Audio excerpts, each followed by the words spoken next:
دفاتر نوغو تيتي نوصار تقعدي بالله تلسي سيدينا دكودتو سابكو نفلهو يدلوين وسلامي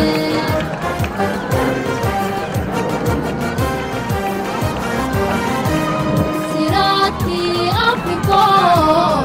سعيدة بدنو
سبك يا لاوي كو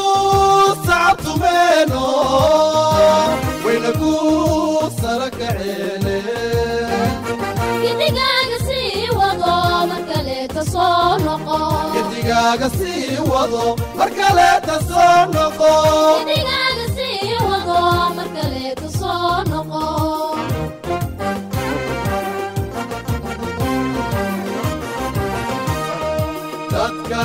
سبك يا لاوي كو صعبت منو وين كو سرك عيني يدقاق سي وضو مركلة تصنقو يدقاق سي وضو مركلة تصنقو يدقاق سي وضو مركلة تصنقو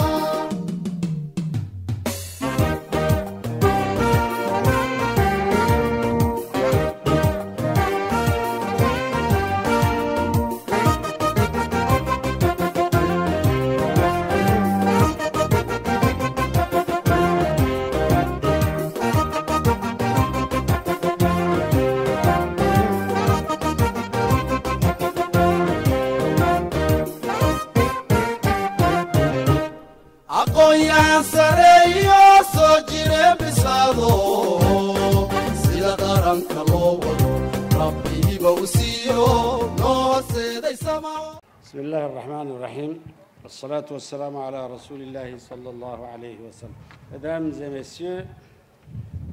c'est pour moi aujourd'hui un honneur de me joindre à vous afin de parrainer cette cérémonie de lancement du programme national de transfert monétaire, une première dans notre pays. Je tiens donc à remercier la population et les autorités de Damerjog et d'Arta pour cet accueil chaleureux. Ma présence aujourd'hui parmi vous illustre l'intérêt tout particulier que j'accorde à la protection sociale à toutes les couches de la population et en particulier à celles et à ceux d'entre nous qui sont les plus démunis et les plus vulnérables. Mesdames et messieurs, aider et accompagner nos concitoyens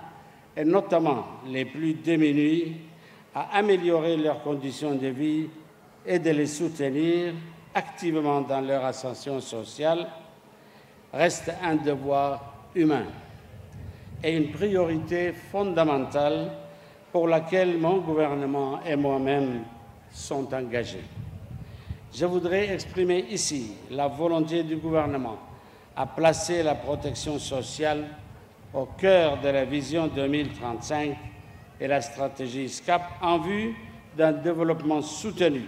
du capital humain dans le cadre de la lutte contre la pauvreté extrême et les inégalités sociales. En 2012, le gouvernement a élaboré une stratégie nationale de protection sociale axée sur les filets sociaux de sécurité destinés aux couches les plus vulnérables et les plus démunies. L'un des éléments majeurs est la mise en place des programmes de transfert monétaire conditionnés et non conditionnés et la construction d'un système d'identification robuste des populations vulnérables appelé registre social. Ce programme national que nous lançons aujourd'hui s'inscrit donc dans cette vision et ses différentes stratégies. La protection sociale constitue une des priorités du gouvernement en vue de construire une république où toutes les personnes ont un accès universel à des services sociaux promotionnels, préventifs et curatifs de qualité sans forme d'exclusion sociale aucune. Une république nouvelle, orientée vers la lutte contre les injustices sociales et la promotion de l'accessibilité aux services sociaux de base, particulièrement pour les catégories les plus vulnérables et les plus défavorisées. Mesdames et messieurs, mon ambition à travers ce programme est de permettre à tous les Djiboutiens d'accéder à des services complémentaires, en l'occurrence des transferts monétaires, des soins de santé de qualité, l'accès à l'éducation de qualité, le développement des opportunités d'emploi et l'accès à la microfinance. Le programme national de solidarité famille constitue un investissement important pour la croissance économique. Il constitue en effet un moyen essentiel de briser le cycle de transmission intergénérationnelle de la pauvreté et faire reculer la pauvreté dans notre pays. Il symbolise enfin une démarche prioritaire dans la construction d'une république solidaire, prospère et émergente. Dès aujourd'hui, dans le cadre de ce programme, plus de 16 000 familles bénéficieront non seulement de ce transfert monétaire, mais également des mesures d'accompagnement qui leur permettront de pouvoir améliorer leurs conditions de vie, au-delà de cette volonté politique basée sur une vision du développement économique et social dont la seule finalité est le plein épanouissement et le bien-être des citoyens. J'ai l'ambition d'inscrire l'action du gouvernement dans le sillage des engagements internationaux souscrits par notre pays. Notre ambition pour l'amélioration continue des conditions de vie de nos concitoyens est grande et notre détermination à mettre en place un système viable de protection sociale demeure inébranlable. Je souhaiterais saisir cette occasion pour appeler la communauté des donateurs et des partenaires au développement à apporter leur concours financier à ce programme de transfert monétaire destiné à lutter durablement contre la pauvreté extrême. Je déclare donc officiellement lancer le programme national de solidarité famille. Je vous remercie.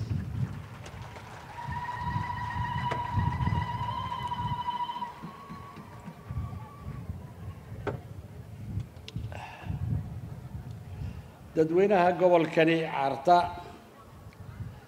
gaar ahaan shacbiga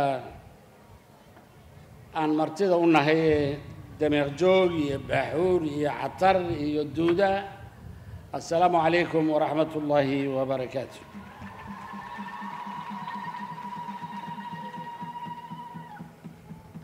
maanta waxa aan ka dhiganay fursad in aan idin soo ziyaarano in aan idinkala qayb galno munaasabadani waxa aan dee u nimidnay halkan munaasabadaasi oo dadkeenna istaageersigiisa wax wada qabsigiisa isku naxariistiisa isku naxariintiisa iyo isku soo dhaweynta ummadda aan u sameynay barnaamijkaasi oo dadka inta ugu itaal daran in la taakuleeyo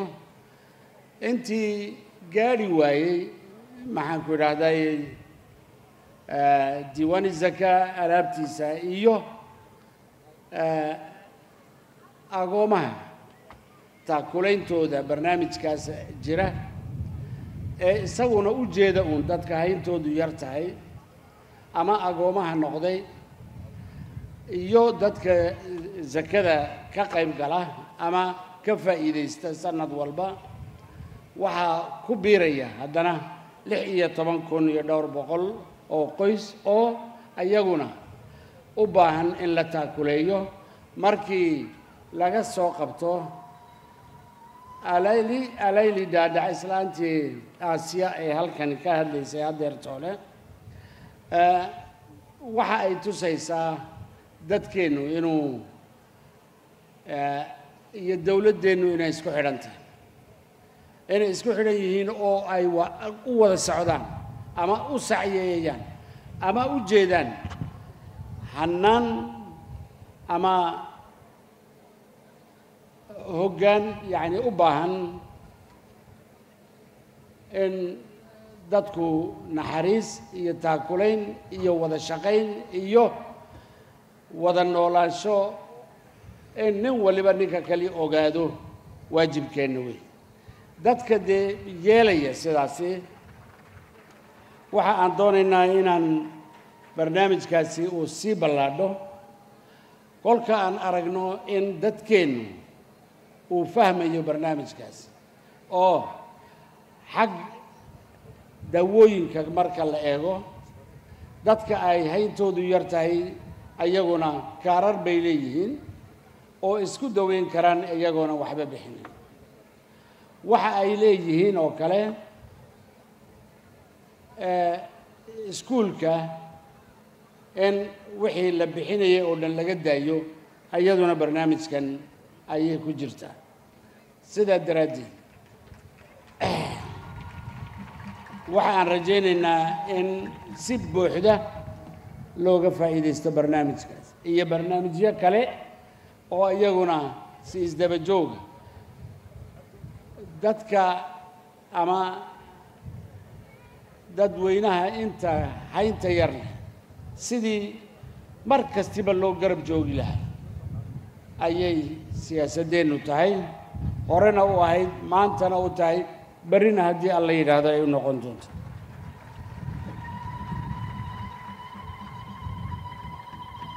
waan isku soo laami doonaa haddii alla yidhaahdo